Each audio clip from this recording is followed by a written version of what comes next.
नमस्कार. आज आपण पाहणार आहोत आलू परोठा. तर प्रथम आपण बटाटा उकडून घेतलेला आहे. तर तो कमी प्रमाणात उकडायचा आहे. म्हणजे जसं तुम्ही बटाटा भाजी करणार असाल तर तुम्ही 4 शिट्ट्या देत असाल, तर हा बटाटा उकडून घेण्यासाठी आपण 3 शिट्ट्या देणार आहोत. तर मी हा बटाटा उकडून घेतलेला आहे. नंतर हा खिसून घ्यायचा आहे सालं काढून. किसल्यानंतर त्यात काय करायचं आहे, कोथिंबीर, तिखट, मीठ असं सगळं घालून घ्यायचं यात.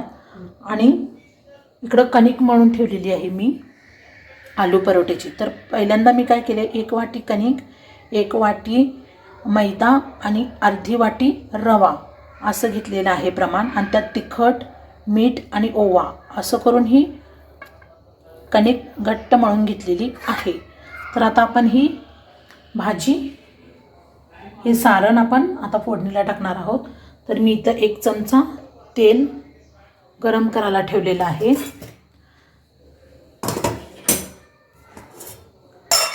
तर त्यात आपण टाकणार आहोत जिरे आणि मोहरी. त्याच्यानंतर आपण तडतडून द्यायची चांगली फोडणी. त्याच्यानंतर आपण टाकत आहोत हिंग टाकलेली आहे मी थोडी. त्याच्यानंतर मी हळद टाकलेली आहे. तर ही फोडणी आता आपली चांगली तडतडत आहे. तर मी आता हे सारण आपण जे केलेलं आहे ते मी त्यात टाकून घेत आहे.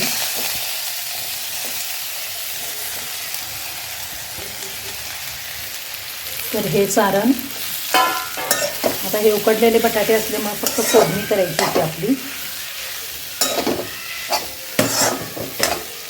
तर हे असं 5 मिनिटाची वाफ देऊन घ्यायची आहे.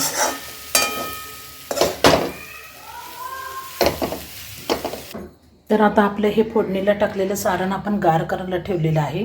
पूर्ण गार झाल्यावर आपण आता परोठे लाटणार आहोत. तर पूर्ण गार करून का घ्यायचं हे सारण, तर जेणेकरून कणकेतनं गरम असल्यावर बाहेर येतं सारण, म्हणून आपण हे गार करायला ठेवलेलं आहे. गार झाल्यावर आपण आता परोठा लाटणार आहोत. तर लाटताना काय करायचं, असं पुरीसारख्या 2 पात्या लाटून घ्यायच्या आहेत. आणि ह्यामध्ये आपण सारण भरणार आहोत. हे आता या दोन्ही पुऱ्यांमध्ये मी सारण भरून घेत आहे. तर ही ह्याच्यावर ठेवून असं सगळीकडनं चिकटून घ्यायची पात.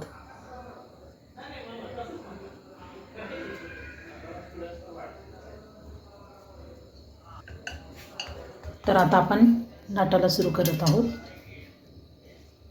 हलक्या हाताने लाटायचं, नाहीतर फाटतं सारण, सगळं बाहेर यायला लागतं. हलक्या हाताने असं पूर्ण पात आपण लाटून घेत आहोत. इथं तवा मी तापवायला ठेवलेली आहे.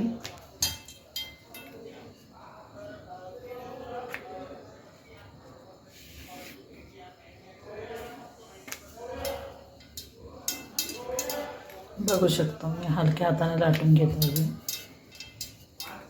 आणि आपण कणिकमध्ये हळद, ओवा, तिखट, मीठ घातल्यामुळं खूप छान कलर पण आलेला आहे.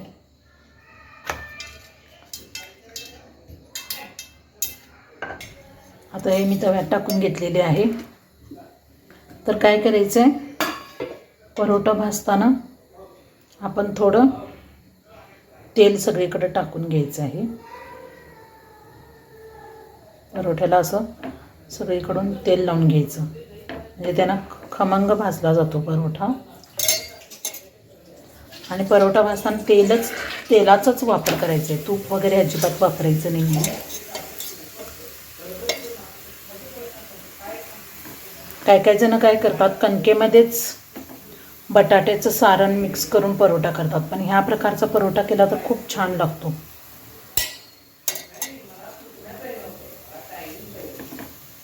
बघू शकता, असं तेल सगळीकडे लावून घ्या तुम्ही, जेणेकरून परोठा चांगला खमंग आणि खुसखुशीत भाजला जावा.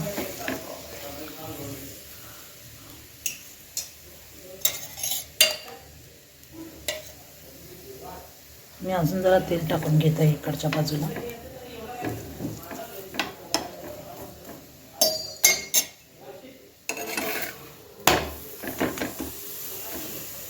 तर आता आपला हा परोठा दोन्ही बाजूनं चांगला खमंग भाजला गेलेला आहे, बघू शकता तुम्ही. तर असंच दोन्ही बाजूनं खमंग भाजून घ्यायचा. प्रेस करून करून भाजत आहे हा परोठा.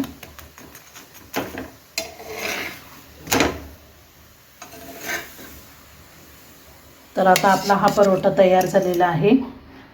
तुम्हाला जर ही रेसिपी आवडली असली तर तुम्ही लाईक, सबस्क्राईब आणि कमेंट करा. थँक्यू.